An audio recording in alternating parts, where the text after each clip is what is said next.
Hey, ladies and gentlemen, this is Carmine Sabia for Explain America, and wow, President Joe Biden, he couldn't wait even a day to start his rhetoric again.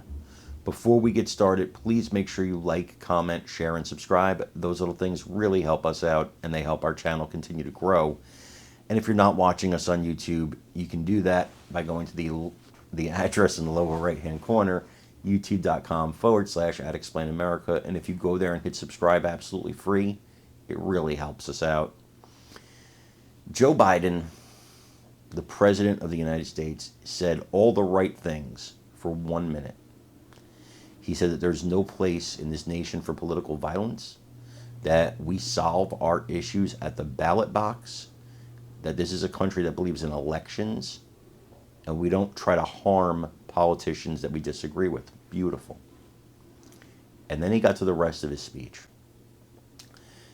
And I clipped another minute here of him saying the same divisive, Trump is a threat kind of stuff, saying that we're in a battle. Used the word battle after the man has suffered his second attempt on his life.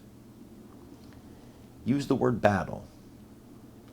It's a whistle. It's a dog whistle, even if he doesn't realize it. It's a call to people who are extremists to do battle. And the Democrats still don't get it. They are putting lives in danger. They are putting lives of innocent people in danger. Corey Compatore was struck down by an assassin's bullet that was intended for Trump. People's lives are on the line, and the rhetoric from the Democrats will not stop. They cannot stop themselves. It's abhorrent, and if the Republicans were doing it, the media would be criticizing it. But instead, they're silent. That's why you're here, to hear the truth that nobody else is going to give you. I didn't even see this on Fox News. Hopefully they pick it up today after this video. But this needs to be stopped. I want you to listen to Biden's tale of two videos here. You're going to see one, you're going to see the other. They are two videos spliced together. I do want you to know that they weren't in order. They were clipped from the same speech, however. And I want you to watch it and then let me know what you think in the comments. Before I begin, I want to make a quick reference. The attempted assassination against our former president in Florida yesterday. I commend the Secret Service for the expert handling of the situation. And the former president is protected from harm, and the subject is in custody.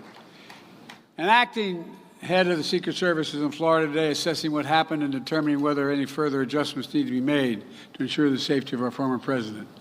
Let me just say, there is no, and I mean this from the bottom of my heart, those of you who know me, many of you do, no place in political violence for political violence in America. None. Zero. Never. I've always condemned political violence. I always will in America. In America, we resolve our differences peacefully at the ballot box, not at the end of a gun. America suffered too many times the tragedy of an assassin's bullet.